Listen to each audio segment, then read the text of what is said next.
you have boys and I have girls, so I thought it would be interesting to kind of like play off of this with each other as to like maybe things we've heard or learned or like even seen in the classroom or what that looks like. And as always, who knows where it'll go.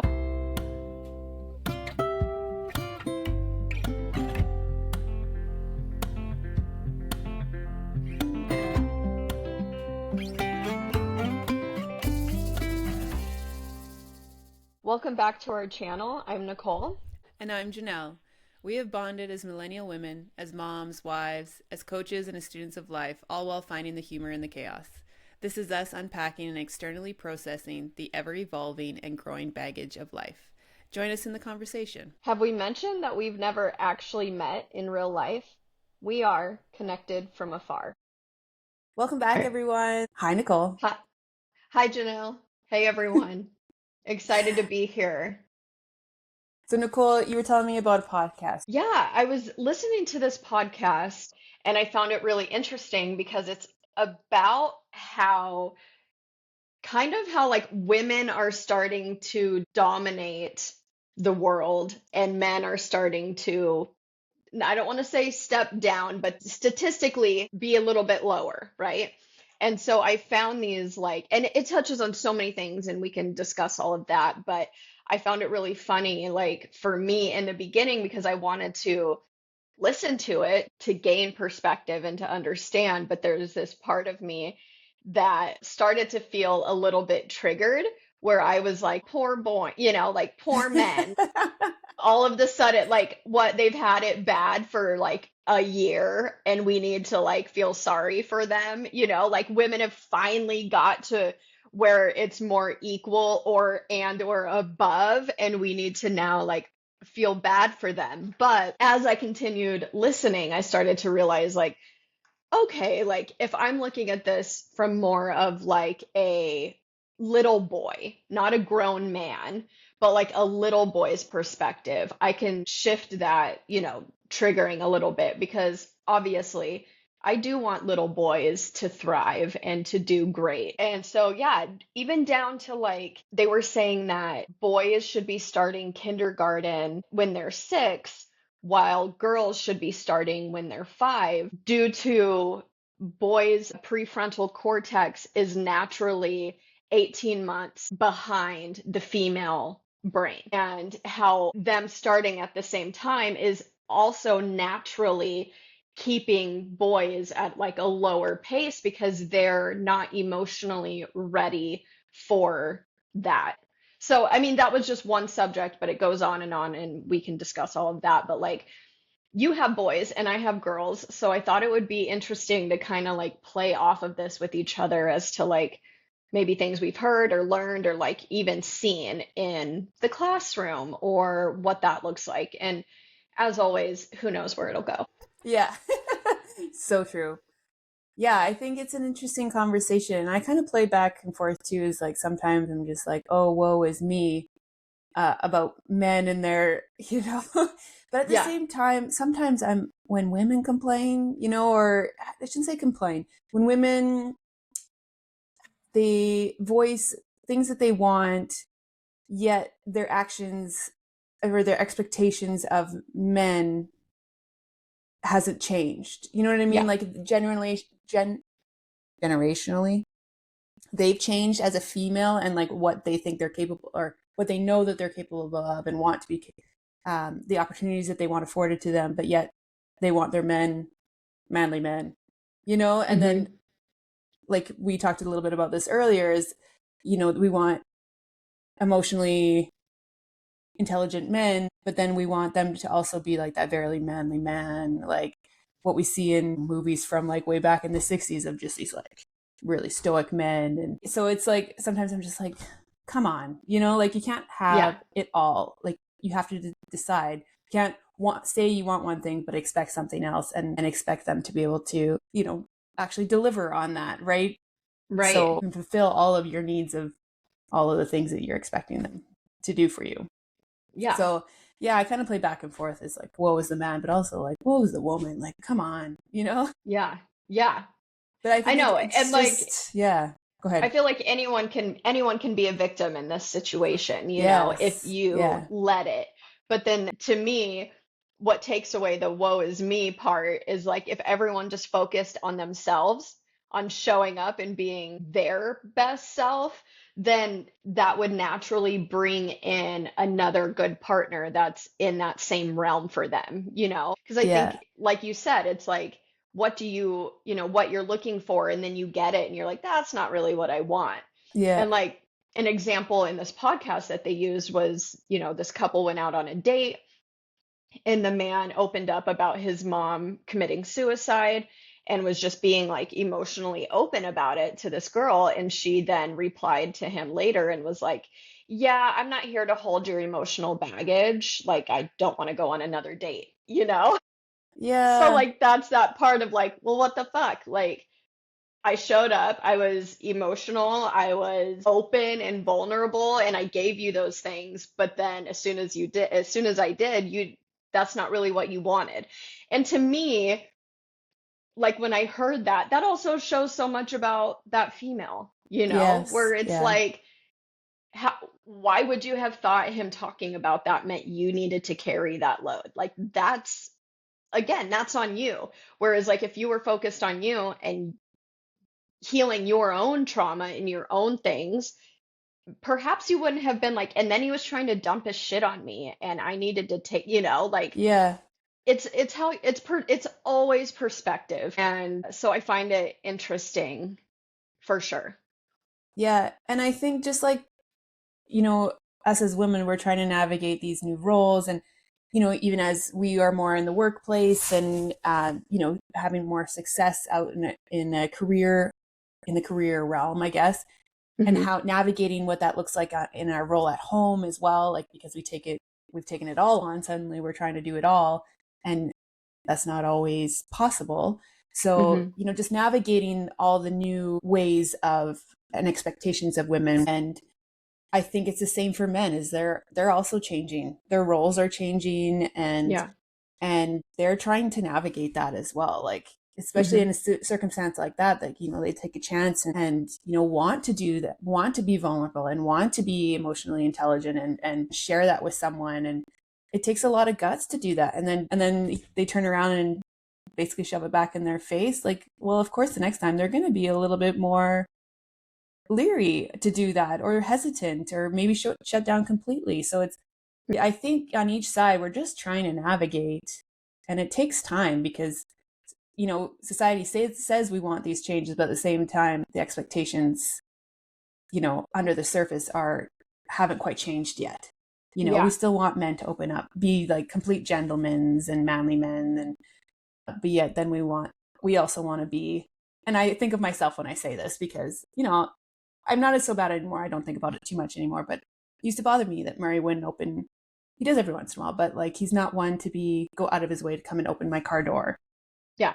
He will every once in a while, and it feels genuine when he does, but like it's not something he does all the time. And so that used to bother me, that he wouldn't do those gentlemanly, like be romantic and gentlemanly all the time. But yet then I would say, like, he would try and help me. Like, I'm like one of those women that when I'm doing renovations, I won't wait for anyone to come and help me lift the heavy things. I'll just figure it out and do it. Yeah. Like I'm like, I don't need Yeah. no man to help me do this. Like I can figure it out, So it's just like, Yeah. I'm saying all these things. He's hearing these things like, I don't need you. Like, I got this. I'm a strong, independent woman. But then I'm like, can you please open my door? Like, Yeah. he's Yeah. like, well, I don't know what you want. Like, be clear. He Yeah. doesn't read between the lines. So Yes. yeah, I think it's hard for them to not navigate like what what's expected from them. Like, what do you really want? You want to be independent, but you want me to do things for you. Like, I don't know when to do it. Yeah. There's So such yeah. a shift in roles, I feel like, as we have grown generationally, right? Like, and I think that that's what we're trying to also catch up to, because although we want these men that are strong, that can protect us, that can do all of those things, then we're wanting this other side of them to be emotionally intelligent, open up, grow, not be just angry, strong men, right? Like we want them to be soft and realize their strength and their softness. Then there's this whole other side of us being these strong, independent women who are then living in this masculine role. And then say you go into this workplace and now you have a career, a full-time career, and you're a mom and you're still upholding all of your home duties, but you're doing it on a shorter time frame because most of your time frame's taken up by work. And we as women, I don't think have figured out, and I think we're working on figuring out how to help like delegate the things that it is that we are needing help with. Because naturally, as the generations have come through the line, women do everything around the house, which was fine and dandy, I suppose, back in the day when women didn't work and have full-time careers. But I think that that is quite the heavy load as we are growing and evolving in today's society of the complete rat race, and us still having to uphold all of this and somehow find a way to delegate it out where we're not resenting our partner and Mm-hmm. or mad that they just don't naturally know. Because I know through like my stage of delegating and learning how to communicate, like, I need your help through this process, there was a part of me that I got angry at one point, angry in the sense of, how the fuck do you not just know what to do? Like, Yeah. no one's telling me what to do, but yet it all gets done. How come I have to tell you the things that need to be done in the same home that you also live in, or with the same kids that are also yours? And so it's interesting, and I'm glad to have come to the other side of that. But that has taken a ton of practice, a ton of discomfort moments, and a lot of me allowing things to not be the way that I maybe want them to be, right? Like, okay, you're not going to clean the same way I'm going to clean, and I'm going to have to be okay with that if I want help. Yes. Yeah, and I think there's a balance in that. I know I struggle with that. I'm a lot better now, but that struggle of I want your help, but I don't like how you do it. Hmm. And like Murray doesn't take my criticism very well. Yeah. Fair enough. Yeah. But so it's like I had to kind of come to terms of like, do I want your help, or does it, there's certain things that it does matter to me how it's done. Then that's Yeah. my responsibility. I can't expect you to, have the same care when it's not a priority for you, or it's not, you know what I mean? Like, or I Yeah. can just get your help and accept the way you do it. Hmm. So it's like finding that balance of the things that mean more, like that are more of a must be done this way, and I just want it fucking done. Like, Yeah. thank you. And appreciating. I know we kind of go back and forth with, I shouldn't have to say thank you for doing things around the house, but it, like, I also like to be appreciated for what I do. Like if someone, Murray will come home and notice that, I did something I don't normally do for him, and he appreciates that. And Yeah. it feels really good to hear thank you. And then I want to do more of those things. Right. But like if would do something for me, I'd be like, that's how you did it? He's like, okay, I won't do it like that next time or at all, you Yeah. know? So Yep. yeah, it just comes like we kind of have to check ourselves as women sometimes of, like you said, is yes, it like we know what needs to be done, but we also were taught to look for those things. That's a generational thing. It's like Yeah. that was my mom's role, so that's who I learned from, and it Yeah. was expected of us. Yes, she taught my brothers the same thing, but I came into the home and thinking, well, these are my roles, and I wanted them done, so Hmm. it's more important to me. Whereas he grew up in a household where like it's kind of his parents are a little bit older generation where all he saw was his dad worked outside the home, his mom took care of the household, the kids, and like basically served um his mom, like his dad, and that was their roles, and they were fine with that. But that was his model, so of course he Hmm. didn't learn those things. And it was Right. really frustrating at the beginning of our relationship, and I had to realize, like you said, is it's learned. Hmm. And if you never had to learn that, then like it's not fair for us to be like, you should just know, Yeah. you know so Yeah. I think now it's our turn. At least for me, having two boys, it's my job to teach my boys how I want them to prepare them for a household that I would like, Yeah. where it's equal partnership. And my husband has like a very important role in that as well. And he's very good at like instilling those expectations on the boys of it's a partnership. You live in this Hmm. house as well, but it needs to be learned. It needs to be Yeah. taught. And yes, they are super resistant sometimes, but I'm sure the girls are as well. Oh, definitely. Definitely. Yeah, it Yeah. really is. It's amazing at how much you do have to teach children. Yeah.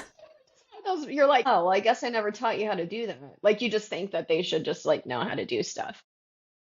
You see me do it But all the time, you see like, me and you're do like, you it. should know how to do it. And it's like, they're not watching me clean. They could care Yeah. less. That's not fun. No.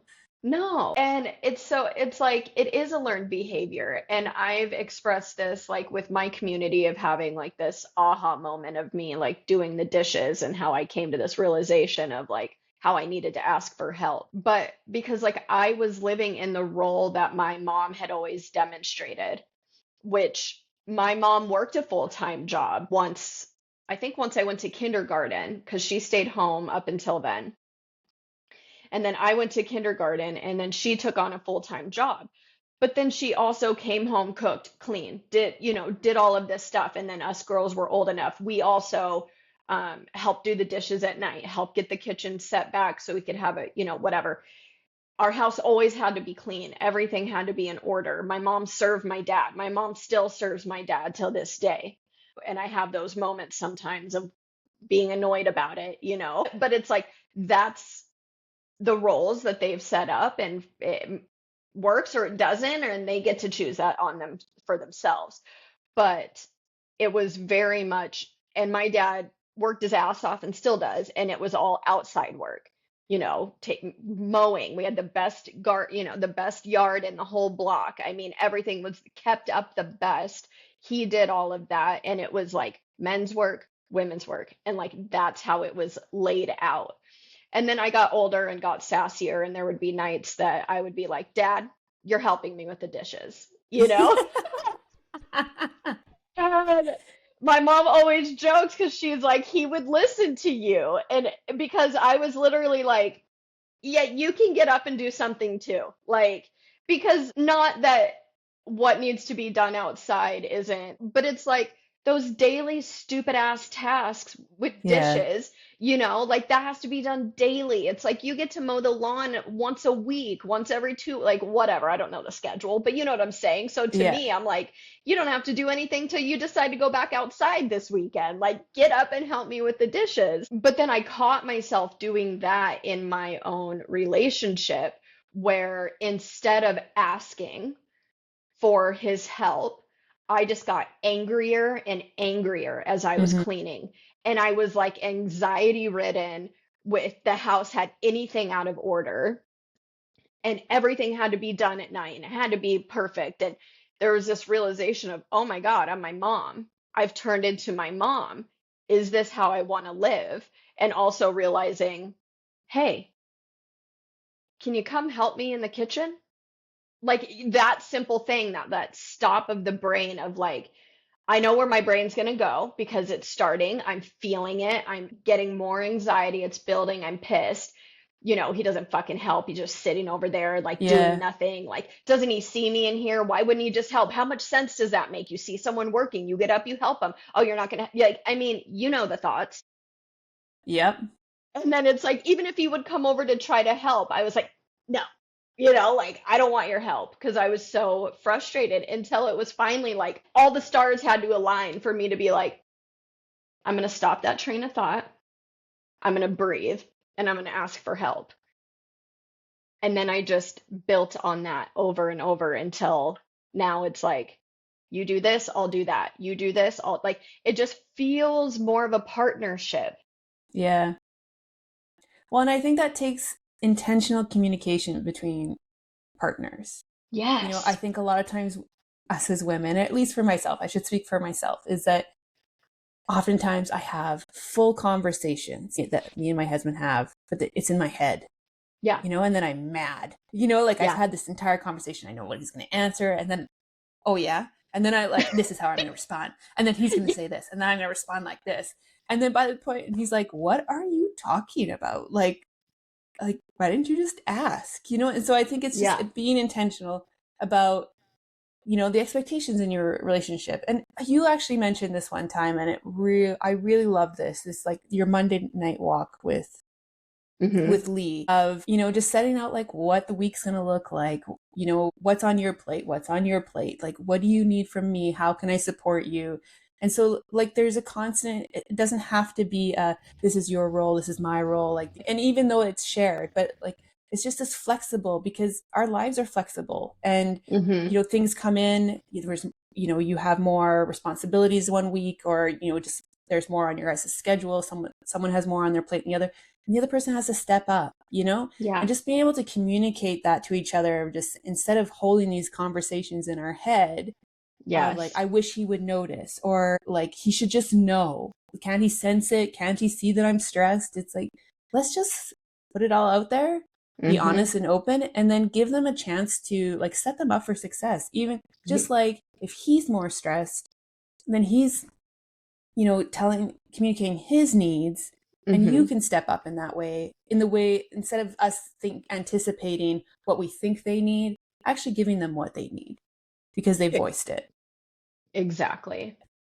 Yeah. Exactly. And it's all intentional thoughts of, you just said it, setting your partner up for success. Yeah. Why set them up to fail, right? Setting Yeah. them up to fail is having that conversation in your head. Setting them up for success is giving them the opportunity to actually succeed, which means you have to have the discomfort, the uncomfortable conversation. But if you don't have that, they don't know. Like, they don't read Yeah. our minds. And it really does, back to just like that word partnership. Like, to me, don't, like, marriage is marriage. I'm here for a partnership. Like, Yeah. and I understand that those might correlate, but I think it's been diminished for so long, just the term marriage and how it's been whatever. But to me, it's like a true partnership is not 50-50. A true partnership is this ebb and flow of, I have more I can, or, I have less going on, I can take on more, and vice versa. And understanding each other and having those conversations of, I'm needing help here. Okay, great. I'm needing help here. And like, wanting to help your partner because you care for them and love them, and you want them to feel good. And you know that if you ignore the things that they need help with, they're going to be more stressed, irritated. They're going to, like, we Yeah. aren't our best self when we're stressed out and anxious. And so being intentional and having those conversations is huge. Yeah. Yeah. And to your point, it's not easy to have those conversations, but I find the more you do, then the more natural it is. And like, and then you're Mhm. not approaching it. Cause I remember the first time I did this, I was so hesitant to actually tell him how I was feeling. And it had Yeah. nothing to do, like, it wasn't even, I mean, I had a little bit more on my plate. And part of that was an emotional, like, addition to my plate. And being Mhm. able to voice that to him, to like, to show him that I'm, beyond the bravado of, I got this, like, I can do it all. I'm superwoman. Being able to say, like, I'm actually, like, I have all these things. Yes, I can accomplish them, but I'm feeling like super drained a little bit, like, or I'm a little bit nervous. So that, like, that, those emotional ties to what I'm trying to accomplish makes me feel a little bit more, I just need like a little bit more love. I just need a little bit more Yeah. emotional support. And it, we don't like to, at least I don't. Again, I should speak for myself, is I find it sometimes hard to, because we put on this stoic mask of, being super women. I find it hard to tell him that, yes, I can accomplish this, but it's taken a lot out of me. And, Mhm. I just need a little encouragement, a little extra love, Yeah. to kind of keep my energy up. Or, in those moments where, you know, after a high, you come down. It's just like, sometimes I just need someone to bolster that a little bit so I don't fall too far down. Mhm. And letting him know that I'm feeling that way, because he doesn't notice that kind of thing. He's not. And Right. actually, this leads to another thing I wanted to talk about. I heard, I think I read it, of, you know, well, it's not the love languages, but it just in the way that we give to Hmm. others. The energy that I give is very different than the energy that my husband gives. He's like this, the rock is really hard to fluster. He's really hard to like, he's very, I don't want to call him, yes, he's stoic, but in a good way. Like he's just that really calming presence, is Hmm. good in a like problem solving. He doesn't get too stressed out. Whereas I'm like, wow, like I'm like Yeah. the total opposite. But my way of giving is a ton of energy, a lot of love, like, and to expect him to give that to me when I need that is not fair. Like that's, it Hmm. doesn't, how we give and how they give, it doesn't need to be the same. It's like, Right. so being able to appreciate your partner in the way that they're in what they bring to the relationship, the strengths that they bring to the relationship, and Hmm. it's okay if it's different Yeah. than what I give. And I think that's good. That creates that like yin yang balance and creates like a better partnership, a better team when you have a multitude of strengths and not just really fiery, like spicy. Yeah. Too many Yeah. spices is not a good thing. Yeah.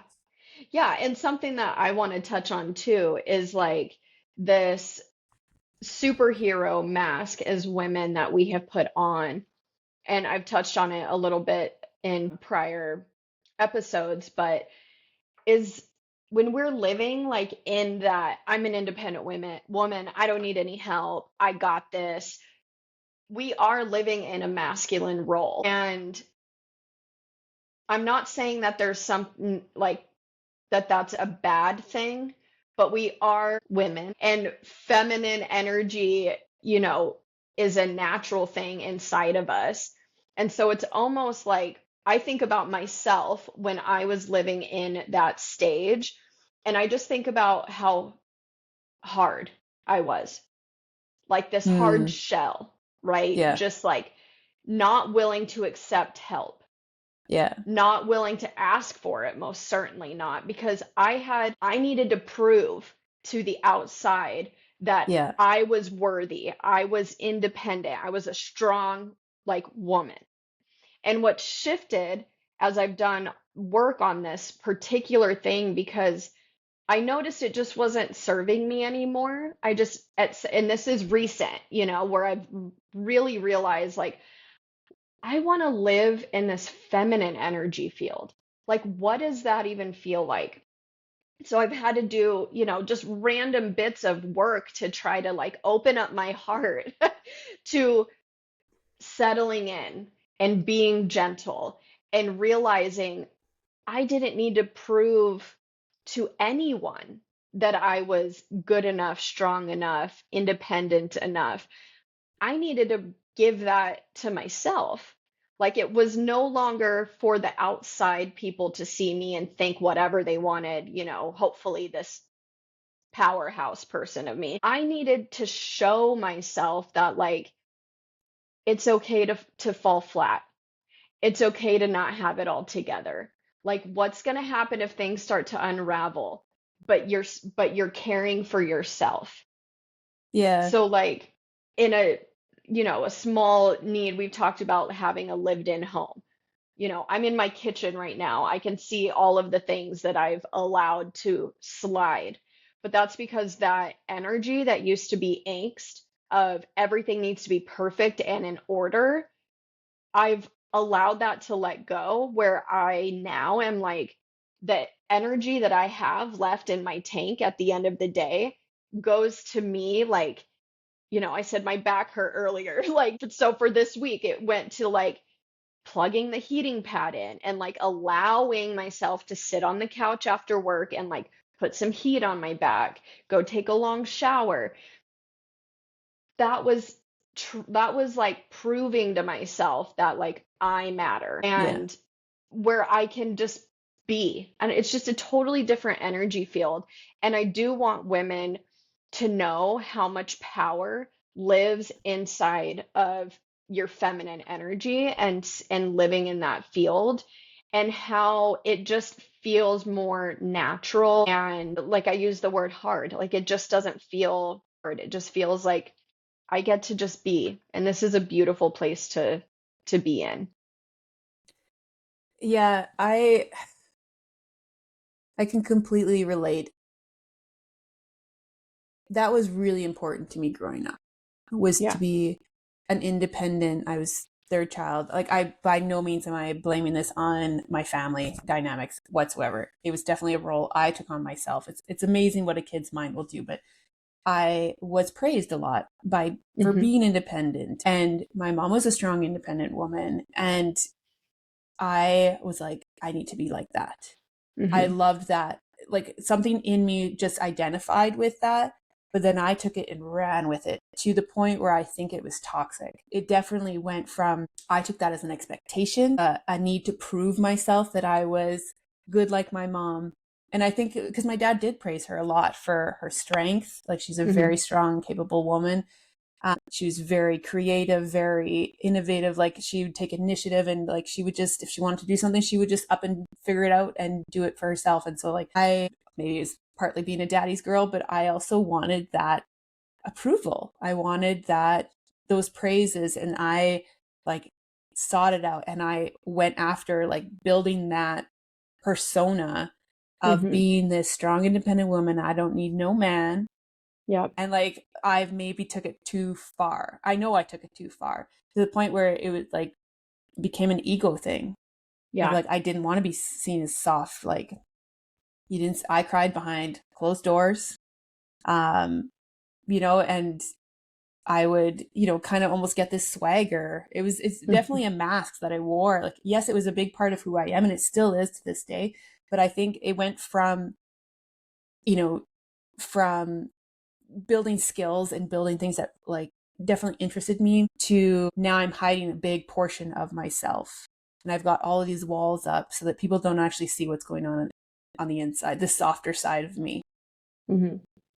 Murray is probably the one that helped me pull that down a little bit in those moments where I would like, you can only take that so far without, your partner sees those moments. Like, when you're crying behind a door, they're like, this is also my room. Yeah. Like, what are you doing in there? And it's hard to hide that, right? When you live in close quarters with someone, and in those moments he would like support me in that. And that was always Hmm. kind of like a little surprising, like, oh, it's okay. And now, so it's like reframing that. I still see that as a good thing, like being independent, and knowing that I can figure things out, and that I am super strong. I love feeling super strong. It's a way of, I makes me feel healthy. But I know that I can also be soft. There's a lot of strength in my softness, in my, Hmm. nurturing side of myself, and fun and loving and silly, and all these other sides that before it was like just such a strong mask. And Yeah. if we kind of go back to like, at the beginning we were talking about men, is men also were taught to wear a lot of different masks. Hmm. And so I think we both, on both sides, like, that's definitely something I'm trying to teach the kids, is like, you don't need to wear these masks either. Just be you. But it's a generational thing, because Yeah. I even find myself catching, as I'm talking to the boys, these expectations of what a man is Hmm. based on what I saw growing up and all the men in my life, even though I was really lucky to have some softness and very loving males in my life. Most of like all my grandparents and my dad were like that. But those expectations of what we see on TV of like the man's man, like the sexy side of men. Hmm. The other sides aren't, but you know what I mean? Like, they dramatize these sides of men that we should expect. And I find sometimes I'm like, I catch myself saying things to the boys, like, can't think of something right off the top of my head, but I'll catch myself and be like, oh shit, that's a generational thing. That's a mask that's not Yeah. fair to ask them, or expect of them. Yeah. Yeah. Yeah, it's so true. I want to go back for a second too, when you were talking about like living in this really like masculine role of like I'm an independent woman, like and crying behind the closed door type of thing. Did you have the awareness at that time that you were playing two different people? Um, did I have the awareness? I definitely knew I was playing a role. but I didn't know what it, like, I didn't understand that. Like as a Yeah. teenager, I really struggled in high school of who I was. It like wanted to be seen as a tomboy and like hang with the guys. I mean, I had two really good girlfriends, but like we hung with guys because we Mm-hmm. did guy stuff, like, Mm-hmm. um, and I would put on this facade. And so like it just didn't feel natural. And so I felt unseen. I think that was the Yeah. biggest part is I didn't understand what was happening because I wouldn't talk about it. It wasn't Mm-hmm. something I would share like with my mom, be like, I don't understand what's going on here. But it was like, I felt so alone, even though I had lots of friends, I was really popular, but I felt really alone because I felt unseen Yeah. for sure. Yeah. Yeah. Because I think that I took that on as my identity. Mm-hmm. I had no true awareness that I was living like with a mask on because I had embedded that into my system so much that I made it who I was, Yeah. like, and it's just so sad because it's like we can be so powerful from a place of not being that hard person. But like when you don't know and that's what you've been seeing, or even things you hear, you witness people who relied on a man and then they had nothing and and obviously still that's different, right? Like that's a different scenario. And just because that was true for someone else doesn't mean that that is going to be true for you. Yeah. But yeah, I had no awareness. I mean, I thought crying was weak. That's embarrassing. Who cries? Um, and then I discovered that I had severe anxiety from this, and I Yeah. would get panic attacks out of nowhere that would lead me to crying because that was the only outlet that I Yeah. had to relieve some of that angst in my body. And it's just it was a wild ride. So yeah, I was just curious because I'm like, wow, I had no awareness at all. I mean, it was my full-blown identity. So much that when Lee and I first got together and I was still living in that like I wear the pants, like I don't Yeah. rely on men. He at one point was like, "Would you just let me be the man?" Like he legitimately said that to me. And I was like, "Mm, okay, sure." And then I didn't know what that meant, Like I'm like, oh, I'm agreeing, like, okay, like he's like, let me be the man, like quit being like that. And here I am, whatever, I don't even know, 13, 14 years later, after he said, "Will you let me be the man?" And it's taken me this whole time to like work through my own shit, get in this, like, I can actually like let him be the man now. Even though Yeah. like at the time I felt like I tried, and but in the back of my head, there was still that don't trust the situation, stick up for yourself, be independent, don't rely, don't da da da da, like whatever the fucking thoughts were. And so, yeah, it's like, okay, cool. Now I get it. It's funny that you said that because I used to say that all the time. I wear the pants in a relationship, and I would Oh, yeah. and Uh-huh. Like that made us, Murray didn't say let me wear the pants or like let me be the man, but I don't remember exactly what the conversation was, but I think I said that in front of friends or something like that, or in front of someone, and he said, pretty sure we both wear pants. And I was like, that it occurred to me I was insulting him every time I said this, of like he's the feminine role, and he's like, you know what, we can just both wear pants. He's like, you yeah, be you, I be me, and we yeah. can, like we can make decisions and make decisions together. And that, to me, that was kind of a shifting point of this Mm-hmm. allowance of I can still, and I think, that was my identity in high school, but it wasn't untrue. Is Right. like it wasn't an untrue part of me. I really love that part of myself, that I am strong, that I can be very independent, I can figure things out and still love the soft side of me. You know what I mean? It's Yes. still Yeah. part of me to this day, and I love showcasing that for the boys, of that women can be strong and women can be independent and, we don't need to rely on people, that doesn't mean that we don't need partnership. Right. Just like, I think that's the big distinction, is that we can have these strengths. That doesn't mean that we only have those strengths, that Yeah. we only need ourselves, even though we are strong. Is like, a team is stronger when you have strong players, Mm-hmm. right? You don't build a team on one weak person and one soft person and one strong person. It's Yeah. better if you have two people that are strong, that are also have soft sides, that Yeah. can balance each other out on their, like you said, it's like marriage is that 80-20 of some days you're the 80 and sometimes the other person is the 80, right? Like Yeah. it balances it out as you need. So when you have those strengths that you can pull, then you're just stronger. Like you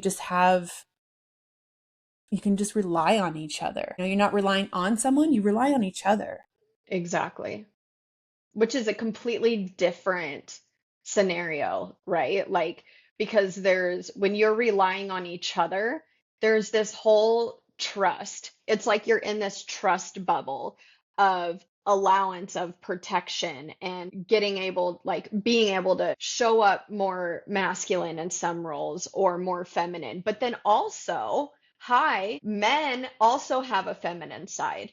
Mm-hmm. And that gives them the opportunity as well to tap into their feminine side, which is good for them. They need to be able to be receivers and ask for help and not feel like they have to take the load on all themselves, right? Like, and so that's again where that word of just like partnership comes in, this partnership, this relying on each other, this huge trust bubble of just knowing that like you both have each other's best interest at hand with any decision that you're making, whether you're making it independently on your own. You're not having that physical conversation because you're already like thinking about them in your decision making process. Yeah. Yeah, exactly. Like, it just because we rely on each other does not mean that we can't rely on ourselves. Yes. If Murray goes away, I don't break down. If I go away, he doesn't break down. Like, Yeah. he can hold his own, I can hold my own, but we do better. Mm-hmm. We're that much stronger together. Yeah. And it's nice to have that, to know that I can trust, if I'm struggling, then he steps up. Mm-hmm. But to know that if he wasn't there, I can still take care of myself. Yeah. And sometimes I have to prove to myself that I don't need to have a conversation with Lee in order to do something. And I'm not saying like something big, like go and Yeah. spend a ton of money or, but even the simplest of things of like, well, I decided to take us all to Chick-fil-A for dinner. Like I just made the decision and did, and I will literally be like, I'm making the decision, like I'll have to tell myself because I'll catch myself falling into this pattern if I'm not really aware of me just being like, well, let's get home, let's talk to dad, let's make sure we're all good. And, it's like, no, he would.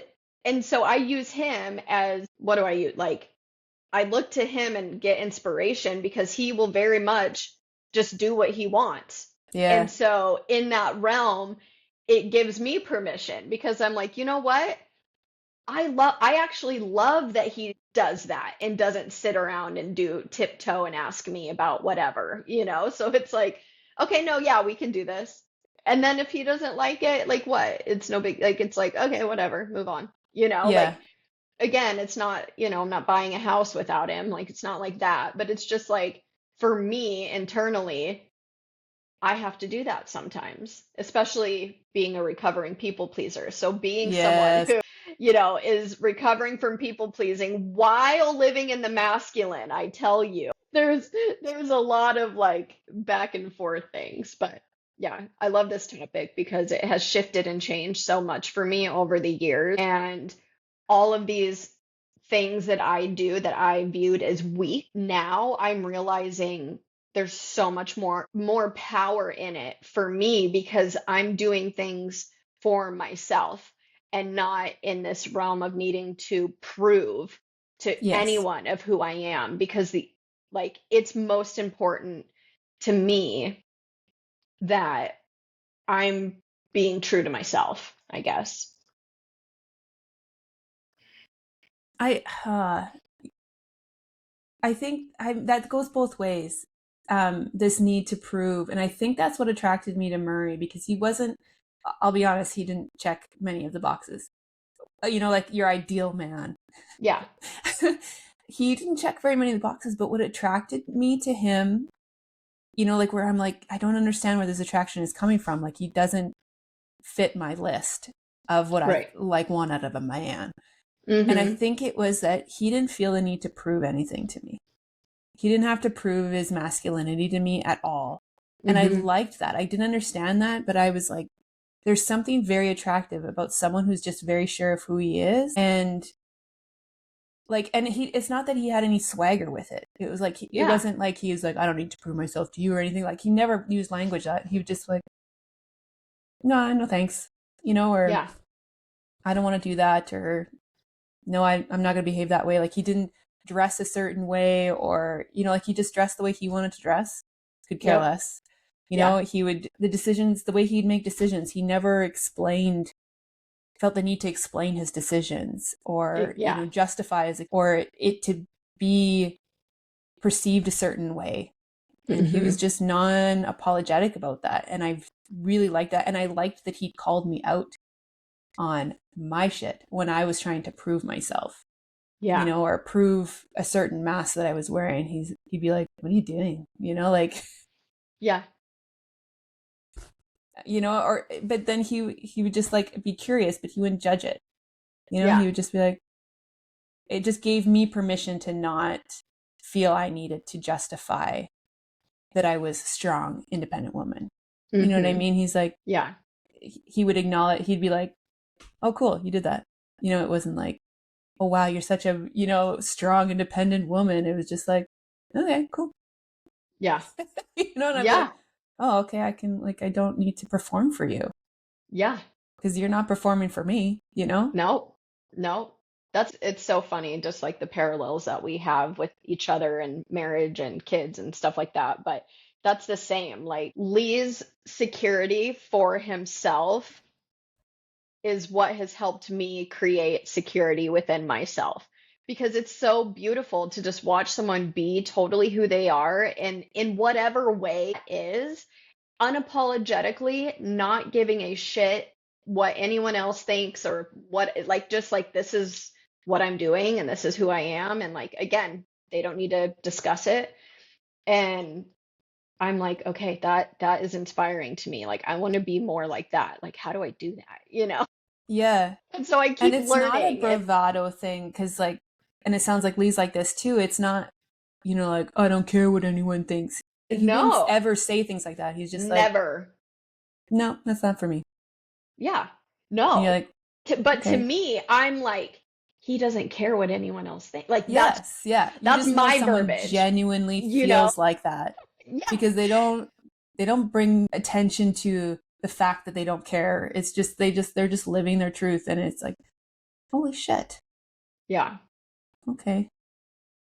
But yet, I love that there's I've seen how much he grows. And this kind of talk, the other day when you said the whole thing around apology and forgiveness, where was I going with this? There was a point to this, I promise.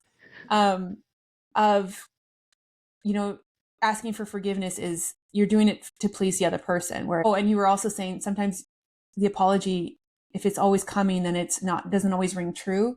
But when you see their actions, and that's where you feel like, oh, this is truth. And that's for Murray. For me, Murray is that. He lives that. It's like he's very rarely apologizes or anything but his behavior changes. You can see that he's constantly growing and adapting. Yes, he doesn't always care, but he does actually process, I don't feel okay with this, or I want to grow this part of me. And then he quietly goes and does it, and it changes his behavior. And you're like, oh, holy shit. It's not about, he doesn't talk about it. He just goes out and does it, and the proof is in the pudding. And I think there's something so beautiful about that. It's not, talk is one thing, but to see someone actually go out and do it, is that, to me, that just builds such trust and reliability. And anyway, we totally went whoop, whoop, whoop, whoop on this one. Yeah, we did. Yeah, we did. But it was perfect. It was It was perfect. cool. Yeah. Um, okay, cool. So let's get into our mystery question. I think it's about that time. Yep. Yes. Okay. Okay, what has been one of the most like influential lessons that you've learned in your marriage? Oh, well, I'll just play off what I just said is like talk is cheap. Hmm. I don't care what you say you're going to do, show me. Yeah. And I think that, yeah, I'm going to share a little bit of this about myself. I can be super, I don't know if manipulative is the right word, but I can talk my way out of a lot of things. Hmm. And I would utilize that skill a lot. And Murray doesn't buy into that. Yeah. So that was one thing that kind of really, he's been like a mirror to what I need to learn and grow, but not in a judgmental way. He's just like, he just doesn't buy it. Doesn't buy my bullshit. Yeah. So did I learn that through my marriage? I don't know if I've learned that. It was more of confronting Hmm. a part of myself that, again, the masks is just, you don't need to wear masks. Yeah. Yep. Love it. How about you? I really like that question. Actually, no, I'm going to change the So, question. Sorry. okay. All right. I want to hear your answer though. I'll ask you another question, but I want to hear your answer. Okay. So I'll try and keep this brief. I wanted to touch on this during our talk at some point, but then it just never really came up. I would say the biggest lesson that I've learned through marriage, or that's been the most important, besides everything we talked about today, is no one's right and no one's wrong, that everyone is having their own experience. And so when you get into a disagreement, rather than looking to seek someone being right and the other one being wrong, seek to be more understanding of how they viewed the situation. So taking turns to really express, like, this is how I felt, this is what was going on, this is what I felt, this is what was going on for me, and allowing that to just be. And almost like no one ever needs to win, because you just both needed to be heard. And now, next time when you're in that situation, like, do it better, right? Like, you know how they felt. You don't want your partner to feel that way. So you're going to show up and do it differently. So no one is right in an argument. That's what I have to say. I love that. I build on that just on Of something I heard. course.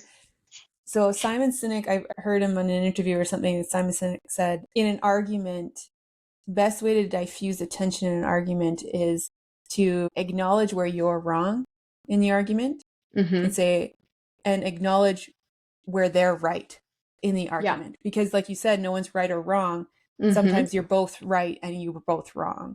And so Yeah. acknowledging of like, there's truth in what you're saying here. I like this part of what you're saying is true. And this part of what I'm saying I see is wrong. Not Mm-hmm. wrong, but like I can see where you're coming from. And then allowing the other person to do the same. And so Yeah. you're almost looking at the argument from a different perspective of like acknowledging that there is truth to both sides. And then Right. it diffuses the defensiveness Mm-hmm. of it, and then you can actually come to the table and both like build off of what went right. Yeah. Right. Yeah. Yeah.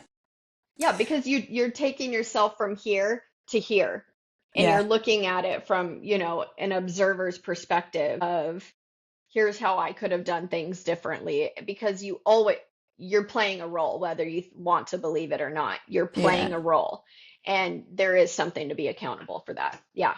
Love it. Okay.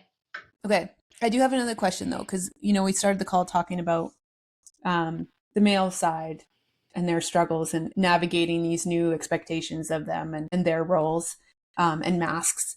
And so, as a mom of girls, how Hmm. are you teaching the girls in what, as like a mom of boys, is like we kind of teach our boys of like how to treat women, is like, so how are you teaching the girls how to treat men or boys in their life? I would say the biggest thing is being honest.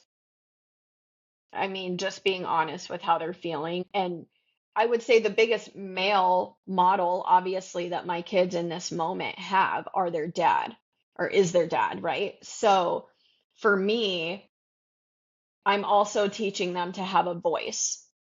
And so, because that's something I didn't have. And I find that it's very important to be able to use your voice and speak your truth. So even if, they're doing something and, Lee's punishing them for that or they're getting in trouble, whatever. Not that it's a combative thing, but that it later when things have diffused a little, like it's important for them to come and say, you know what, like this is how I was feeling when you told me that. Next time, could your tone be different? Next time, this is how I felt, basically. So I would say the biggest thing, and I don't know if that's totally answering your question, but that's how I'm helping them show up, I guess, as women. So how to treat men. I mean, nope, probably, I don't know. I'm more like just trying to help them be themselves so that they don't get small because I think to myself of how like having a dad and being small for myself, something I totally created, but then getting in my marriage and also being small. And so I don't know, I just want my girls to feel important and empowered. And I think we do that through communication. Okay. So it didn't really answer my question, but No. but I agree with what you're saying. Absolutely. And I think that goes two ways of just that speaking honestly, of having that confidence, even teaching the boys, having that confidence to speak their truths, not with their masks, not Yeah. with, like the stoic mask and the athletic mask and the anger mask and all these things of like the macho mask and things like that. Is just being honest, Mm-hmm. showing up honestly as well, and sharing those sides and having courage to show those maybe softer sides, honest sides of themselves that Mm-hmm. um, wasn't really modeled in past generations. Yeah. And now we're trying to like backpedal and navigate women's expectations of men and men's expectations of women, and even their expectations of respectively of themselves, of what their Mm-hmm. roles are as women or as men. But just to speak honestly, but expect that from your partner and allow space for that. Just allowing Mm-hmm. space for the honesty on both sides. Yeah. Yeah, because I mean, I don't really know what I would teach them on how to treat men. You know what I'm saying? Like, I feel like I do that through anybody. Like, you should show up the best for yourself, and then you should also show that to other people. Like, so I don't know what would be like my lesson specifically to men. I mean, could you think of one? Probably. Yeah. Like It's, what? it's different. It's just like, because I see how, even just how I came into a relationship, seeing what my mindset was and my expectations of Murray, or any man that I was in a relationship with, but my expectations of them, which wasn't always fair. You Mm-hmm. know what I mean? Just in sense of like, again, the space for honesty, of not wanting or expecting them to show up like more the macho, like uh and going the extra mile, like some of the things of, the man always pays, and opens all the doors, and should do like treat their women like, delicate flowers. Yet, like I would, not that I was ever taught, but like that's what's romanticized, right? Is those expectations Mm-hmm. of men. And but yet then as a female being like, well, I want to be seen as independent. And so like it's not like I had this, well, we talked about this, is like those dual expectations of men and what we want them to expect of us, or Mm-hmm. how we want to be seen. And so that's, I think, going back, I would tell myself, I would teach me as a little girl, is like, that's not fair. Mm-hmm. You know what I mean? Just of what your expectations are of men. Is that fair to Mm-hmm. expect that to them, but yet expect them to be like, know all of your thoughts and whims and feelings, treat you like an independent woman, but yet be gentle and kind and thoughtful and gentlemanly towards me. Like that's not always fair to have Mm-hmm. those expectations of men to fill all those needs. So I think, yeah, just be careful of what your expectations are of the men. just navigating that. I think I would, obviously this is not a fully formed thought, but I think that's what I would teach. I would have liked to have been taught, because I thought that was a really hard, that created a lot of tension in our relationship at the beginning, and a Mm-hmm. lot of resentment and a lot of unnecessary resentment. And it was coming Mm-hmm. from me. Like, it wasn't even a Yeah, him thing. This was a me thing. So I right. think it just learning to, I wish I would have learned those things earlier. Mm-hmm. Yeah. Yeah. And to so I feel like for me that all comes down, and I'll cut this off soon, Yes. short, but that all comes down to communication for me. And so like that's Mm. where like being able to communicate those expectations of what you're needing or wanting, or those types of things. And so yeah, I get what you're saying. And for me, having no voice and allowing, and a lot of things happen to me because I didn't have a voice. And so Yeah. like it's this role for me to just make sure that my girls have a voice and being able to say things that they want and that they don't want. Yeah. I think my point is like I agree, like the communication and the courage Hmm. to have a voice. But I think it was, for me, it was like the unrealistic expectations, Sure. managing the unrealistic expectations. Yeah. Yeah.